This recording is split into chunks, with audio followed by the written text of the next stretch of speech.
Okay, so in this video I'm going to show you how you can hide messages. Obviously it's not blocked out here, but it will be blocked out once I show it.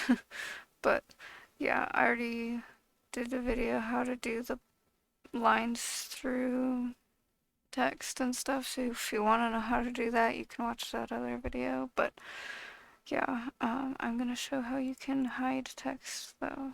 But yes, called spoiler text.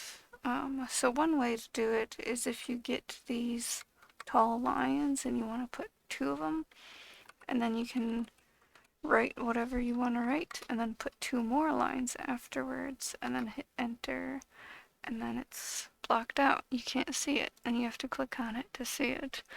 Another way would be if you do slash and then spoiler, and then you can just do that, and then your message will be blocked.